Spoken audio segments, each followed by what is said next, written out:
Hello everybody, I'm Ajit K. Mishra. I'm here again with another session on writing skills.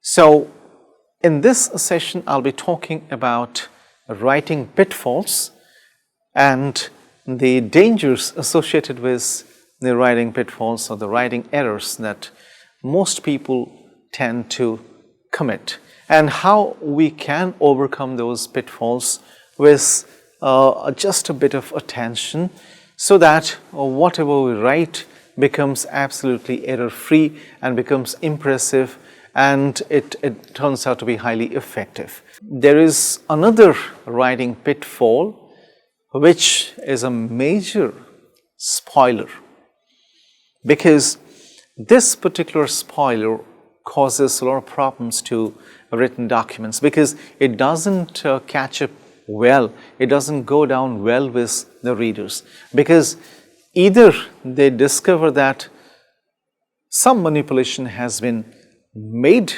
or the writer is absolutely unaware of these issues or these incompetencies.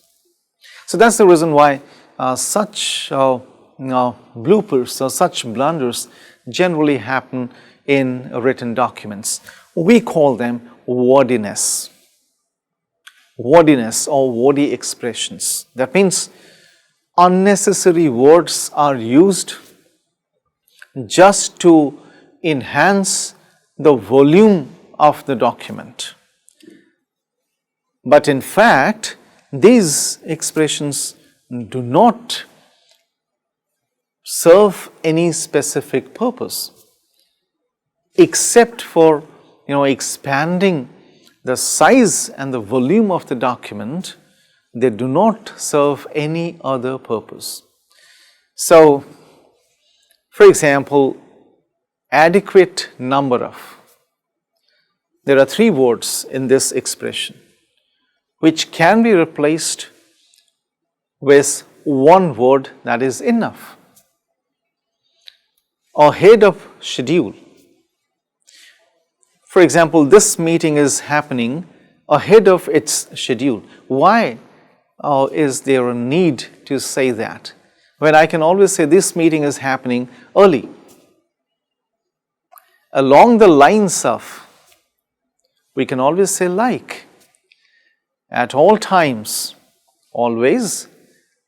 So it has finally come to an end, or it has finally, or they have finally come to an agreement.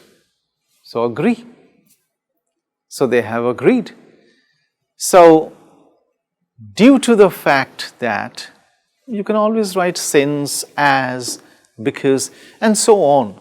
So when we look at these wordy expressions and their concise substitutes, we find that these wordy expressions do not serve any special purpose except for adding volume to the document. So there is absolutely no need to use such wordy expressions in written documents. There is a greater menace that generally happens when it comes to written documents. It's called faulty parallelism.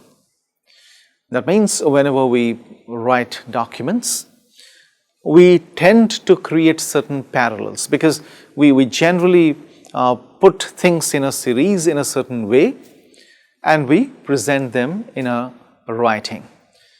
So whenever the parallelism, the rules of parallelism are not followed, that leads to faulty parallelism, and that actually creates some kind of confusion, some kind of unease in the written document.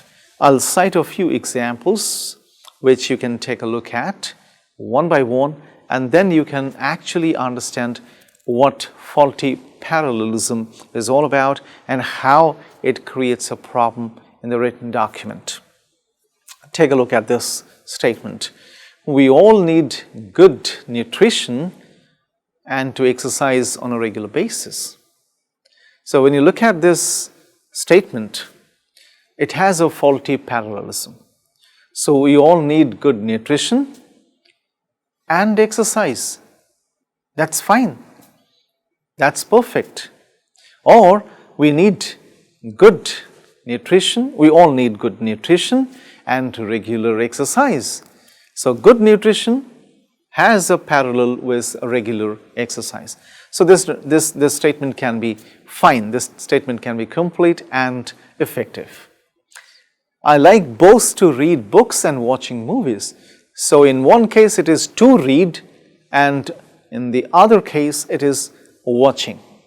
So either the person can write, I like reading books and watching movies, or the person can say, I like both to read books and to watch movies. So the parallel structure can be restored. Similarly, the football team at Mohun Bagan is better than Cochin. So the football team at Mohun Bagan is better than that in Cochin, because you're offering a comparison between two things. You might have come across this famous comparison statement that says that the weather of Shimla is better than Delhi. So we are offering a comparison between the weather of one city and another city, which is not a good comparison. There is a faulty parallelism.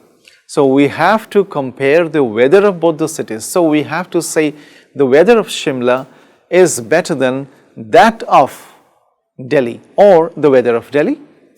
So that way the parallel structure will be restored, or it will be complete. There is an even greater challenge when it comes to writing documents, or when it comes to writing pitfalls. This is again a big spoiler, and we have to take care of this quite strongly, otherwise it will spoil our writings. It's called faulty modifiers. Faulty modifiers has two types, dangling modifier and misplaced modifier. So whenever we use a modifier, it should modify the thing that we want it to modify. If it doesn't modify that, it will lead to ambiguities. So, and ambiguities will result in disasters. So, for example, take a look at this statement. She arrived home and fell onto the sofa covered in sweat.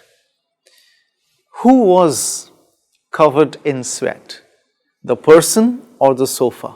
From the statement, it appears as if the sofa was covered with sweat and the person fell onto it.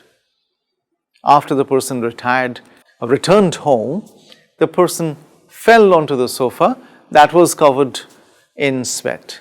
So there's some problem in this statement. So we need to think how this statement can actually be corrected.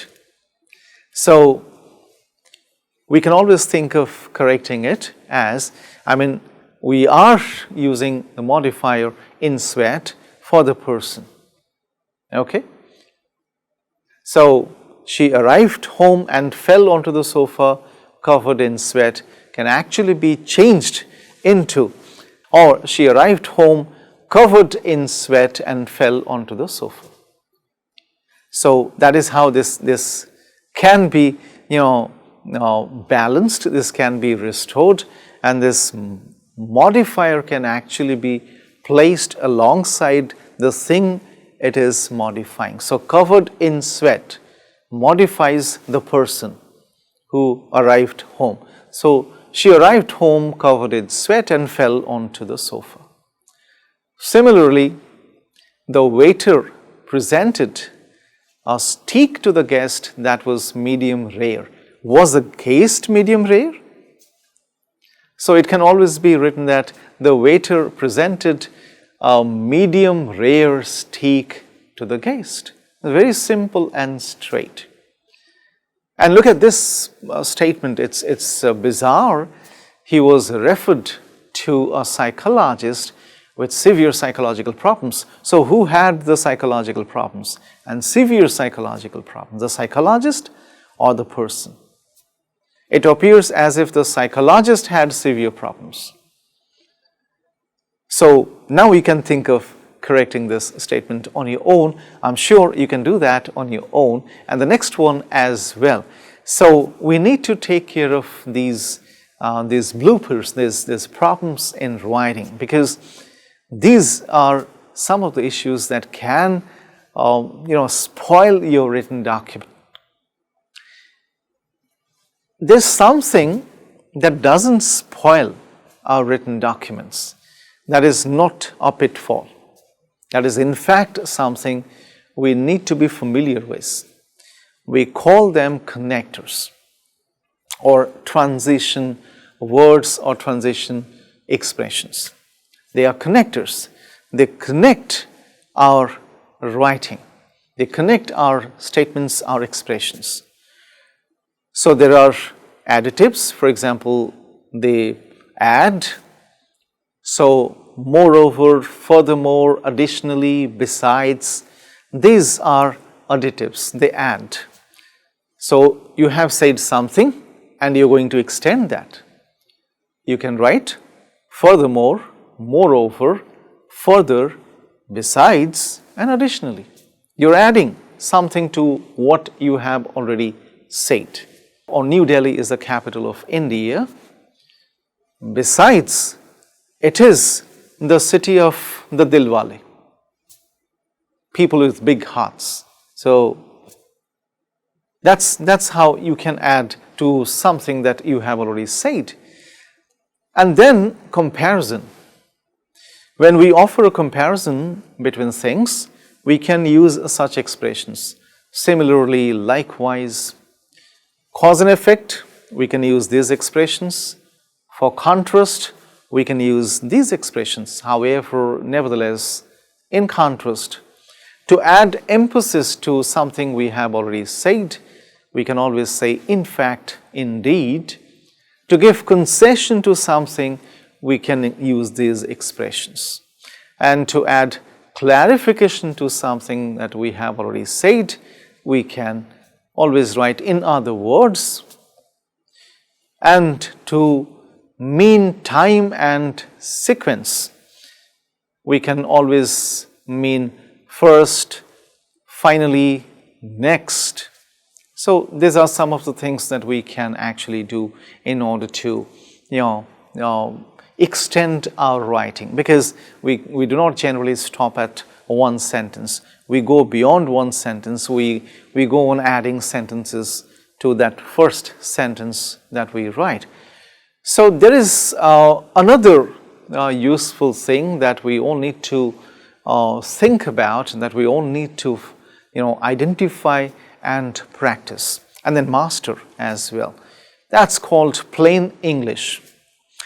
So plain English is one of the most sought after things today, because there is absolutely no need to make our English complex, unnecessarily difficult, because the whole idea is to write in a form that can be easily understood by everyone who reads the document. So whenever we write something, we have to ensure that it is written in a manner so that everyone can understand it. If that is the idea, then there is no need to use words that are very difficult to understand, that are absolutely out of the reach of most readers. That means most readers are not familiar with those expressions. So there is no need to show off one's intelligence or one's vocabulary richness.